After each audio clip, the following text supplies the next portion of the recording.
My consultant and I stood outside the bay, looking into the window, into this 23-year-old or 26-year-old foundation doctor who was intubated. And he turned to me and said, "It's a lot closer to home now, isn't it?"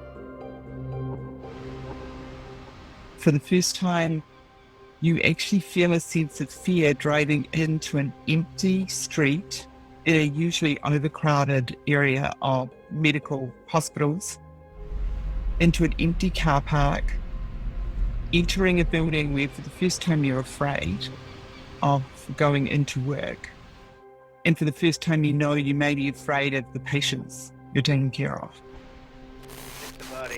One of the days I literally did come in knowing that we were heading into the heat of it, and it took me 10 minutes maybe to get out of the car. And then I said, supposing you brought the light inside the body, which you can do either through the skin. I think anybody can cope with a crisis if it's enhanced workload. If you're doing just more of the job you normally do, that's fine.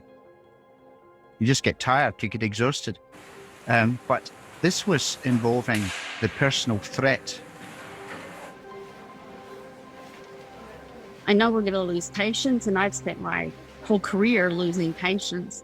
Death is not anything new for me. I work the emergency room. I've seen babies die. I've seen grandmothers. I've seen it all, But we've never, ever lost our nurses and our doctors and our nurses' aides and our cleaners and our kitchen staff. Nurses are givers, and we're always giving, but a lot of nurses died and they didn't have to.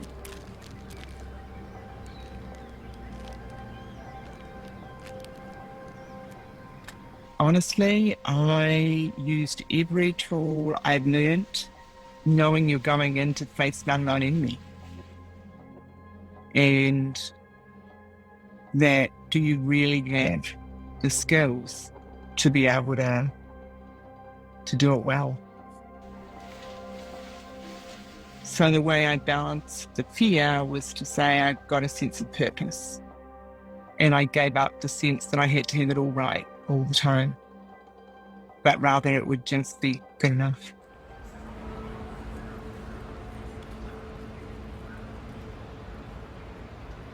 I got home to a note that had been slipped under my door that suggested it was irresponsible for me to still be living here, that I should move out, not to do my laundry, not to throw away my garbage, because I book Corona in the building. No one wanted to be near you. If you went to a hospital, you were deemed to be avoided. None of my daughter's friends, families would let their children be near her at all. When I went to the supermarket, I would get the widest berth you ever saw. I would have no problems with people trying to fight me for toilet paper, not at all. I even walked out on the street with my really good neighbours that I'm very close to, and you could see them physically step back in the first 2 weeks. So initially, I felt like I might have the plague. Nick has a 5-year-old son who he shares 50-50 custody. We've been denied access to his son based on the fact that I'm a doctor, and his ex-partner thinks that I am too high risk of giving her son COVID. I know how much Nick loves his son, and being the reason he can't see him right now is incredibly hard.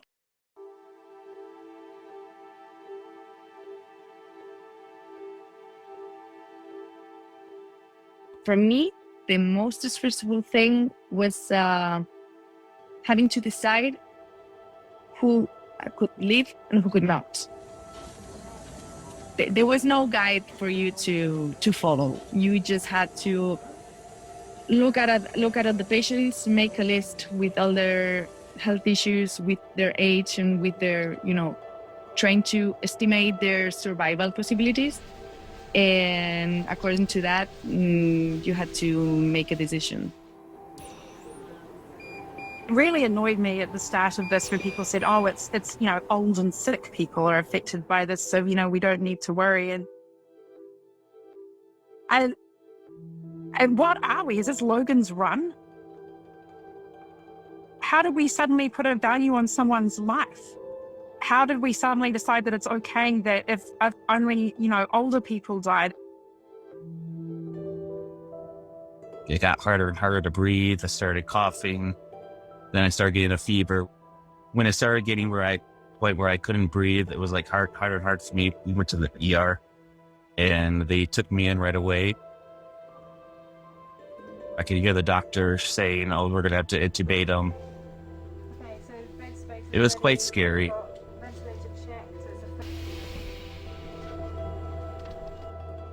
You put them in a medically induced coma. You put the tube in, connect them to the ventilator, and, you hope that they do okay. One of my residents, who's really terrific, said, can we take your iPhone and will you record a short video for your family to say hi and you love them, and we'll see you on the other side.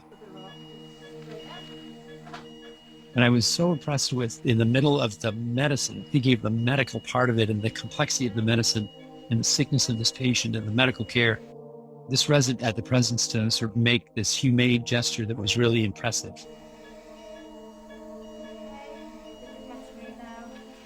We've gotten good at optimizing our processes. We've gotten good at identifying who might or might not benefit from critical care. And this is completely thrown out of the window.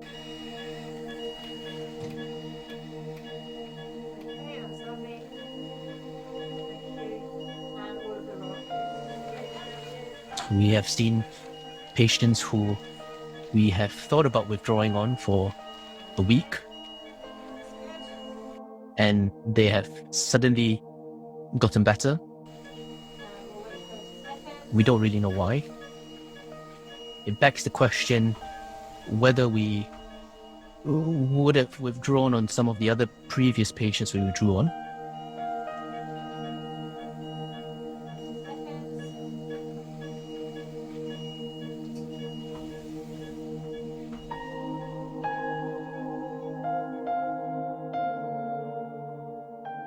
It's always just looking into their eye and thinking you're the last person that they see. The last patient I intubated was a 29-year-old. I feel like I can still see her eyes, the way they look at me, and the fire that she had to want to live and to keep fighting. And I was the last person she saw. And we couldn't help her.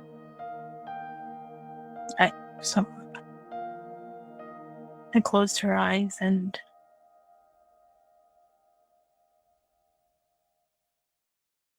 it's hard. The way this hospital chose to triage patients was to take any patient who's COVID positive. If that patient was felt to be salvageable, they went to the real ICU.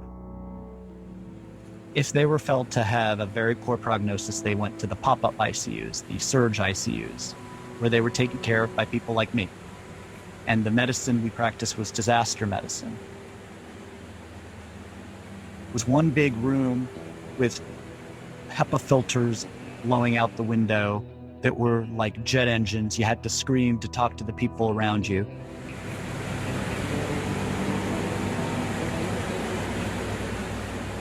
On top of those jet engines blowing were all these alarms that were going off because it was a converted recovery room, PACU, and the oxygen supply had been overtaxed with all the ventilators.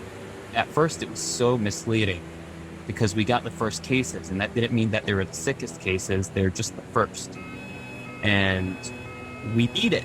we're like, whoa, we're 2 for 2 on extubating these patients. And we're like, this COVID isn't such a scary monster. And then our 3rd patient came and he died. And our 4th, and our 5th, and our 6th, and our 7th.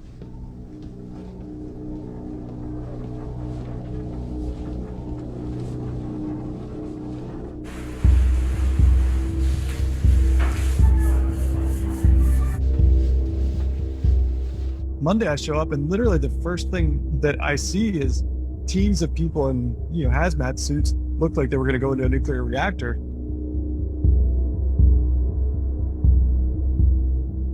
It is hot and claustrophobic, and it's hard to see things. You're running nonstop. You show up, you're just kind of thrown into it, like, here you go. And then you're, for 12 hours straight, you are running your ass off. Nobody's able to hear. Nobody's able to identify who's a nurse, who's a doctor. Familiar faces are not familiar anymore. I was sweating.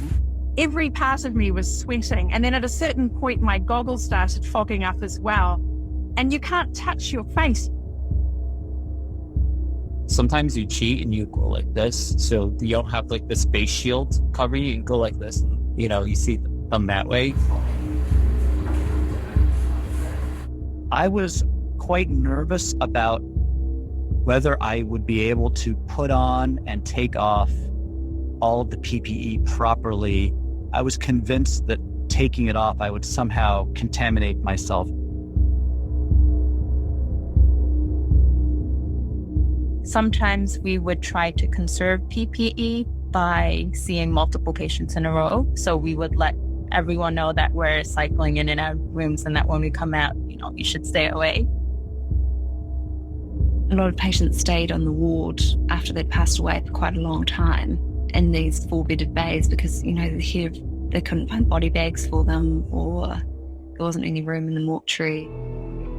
I remember one patient in particular, his prognosis was extremely poor and he needed a triple lumen catheter, central line, and there weren't any left in our unit. I went next door and I located the last one that was in the ICU next door, and I brought it back and I looked at his blood gas and I looked at his vitals and I looked at the doses of all the pressors he was on, and I said, there's no way he's going to make it through the night, unfortunately. And it won't be responsible for me to use this triple lumen kit on this patient. I need to save it for the next patient.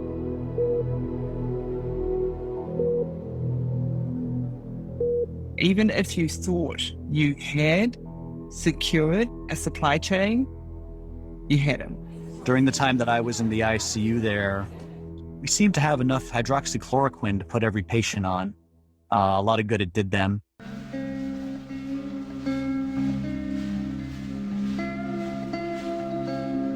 It feels mad that there's nothing we're actually actively giving these patients. It's just oxygen therapy, really, at the end of the day. And that's what's bizarre, because it's you don't feel like you're actively treating them, you're just managing their symptoms.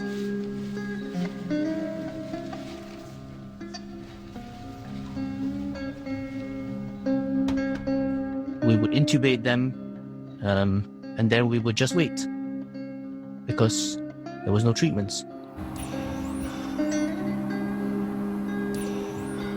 One of our biggest interventions is proning. When we turn patients onto their abdomen, they have better expansion and ventilation. I've also seen patients die from that.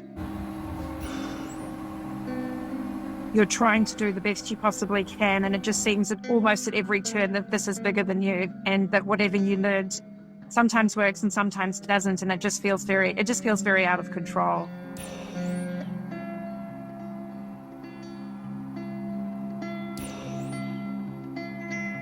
You're all they have. And so I think I try to be extra vigilant to take care of them. These families are sending their loved ones into the hospital and trusting us to take care of them.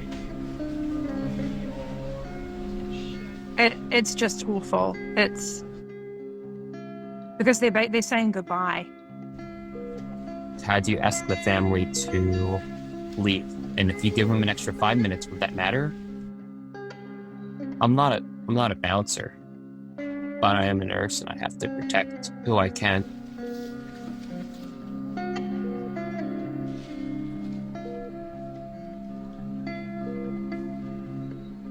I think with COVID, it's less about the medical focus, mainly because we don't know. And it becomes more of the humanity side of it.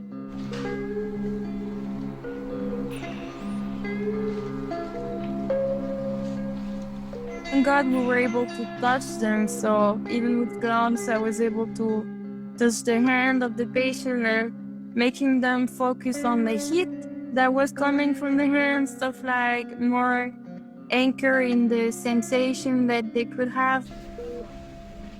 There are some patients who develop an emotional attachment with as well. I think the longer they're there, you kind of, that attachment grows. So certainly the ones that I met and then intubated myself, I feel quite invested in those cases.